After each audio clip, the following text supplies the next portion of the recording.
Xiaomi is no stranger in the Philippine market. It's actually considered one of the go-to brands if you want a bang-for-the-buck device. In fact, the company's devices have often been branded as God phones due to their competitive specs at unaffordable price tags. What's up guys, Kim here of Yugatech, and today we'll be looking at one of the company's latest creations and successor to the Redmi 4, the Redmi 5 Plus.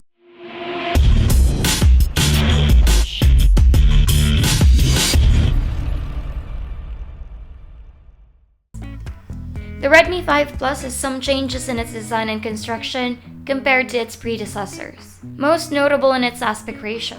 It has an aluminum frame with a glass front and a pre-installed matte screen protector on top. Overall, it does still carry over the general looks of Xiaomi devices. In fact, the back of the device is so recognizable that you'll immediately notice it's a Mi device. Perhaps the reason why it looks so different is that its front has an uncanny resemblance to the Oppo F5. The matte screen protector though may not be to everyone's taste and sometimes even affect general viewing experience. The phone itself is thin, light, and feels sturdy and solid enough. It also sits perfectly in your hands due to the rounded edges and relatively small footprint. We do have to give props to Xiaomi for making the back panel fingerprint and smudge resistant. While it's no longer needed to keep fingerprint and smudges away, there is an included silicone case for extra protection. The Redmi 5 Plus is equipped with a 5.99-inch Full HD Plus 18:9 aspect ratio display.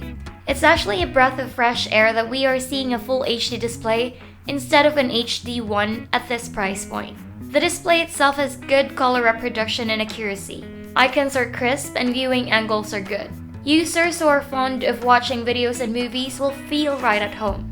Brightness is also strong enough for outdoor operation, even in direct sunlight. We do have to once again mention that the matte screen protector gets in the way of the display at times. We recommend to either remove it or replace it with some other screen protector. As for audio, it has good mids and highs, but like most devices at this price point, lows is non-existent. Volume-wise, it can get pretty loud without losing clarity.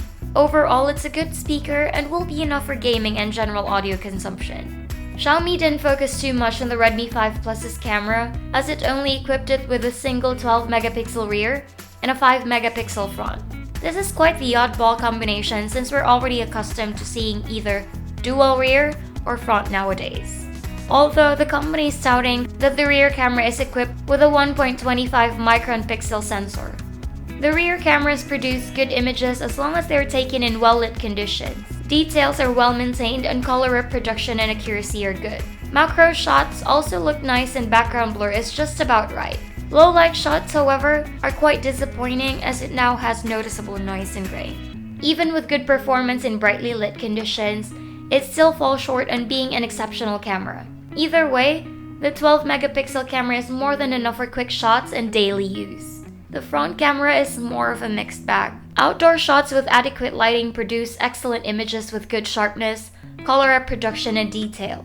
But once you move indoors or take shots in low light, quality takes a huge hit. Indoor shots have washed out colors and have noticeable grain and noise, while low light shots are just generally subpar. Beautification is simple. You choose between the Smart or Pro modes. Pro mode lets you adjust skin tone and thickness, while Smart mode lets you choose between low, medium, or high beautification. The front camera also has an auto age and gender detect feature, which is inaccurate at times but still fun to have. It's good for taking selfies outdoors, but you're better off borrowing someone else's phone if you plan on taking shots indoors or in low light situations. As for video, it maxes out at 4K, 30 FPS and MP4 format. We were quite surprised that it has the ability to shoot in 4K. Autofocus is stable, although quality is only average despite the 4K setting. Either way, it's enough for standard video recording. Running the software department is Xiaomi's very own MIUI 9 on top of Android 7.1.2 Nougat. We have here the usual colorful Xiaomi vibe and layout, and UI is your standard home screen affair. All apps can be accessed just by swiping left or right. Of course, if you're not a fan of this kind of setup, you could easily download your preferred launcher from the Play Store. The Redmi 5 Plus actually has minimal bloatware pre-installed. We have the Mi Remote, MIUI Forum, and WPS Office. Interestingly, All of these pre-installed apps are quite useful. Other than that, we have the usual Google apps and a few homebrew. All in all, this leaves 25.16 gigabytes of usable space out of the initial 32 gigabytes. As for features, we also get second space, one-hand operation, dual apps, numerous buttons and gesture shortcuts, and a unique headphone and audio effects settings, which identifies your Mi earphones or headset for additional settings. Overall, we get some great customization and shortcut options. The phone is powered by a 2 GHz Qualcomm Snapdragon 625 paired with an Adreno 506 GPU, 3 GB RAM, and 32 GB of internal storage. We've seen the 625 in action quite a few times now. It's even present in the previous generation Redmi Note 4X. Mundane tasks such as UI navigation, browsing, and application launching are a breeze. Multitasking is also quite possible thanks to the 3 GB of RAM.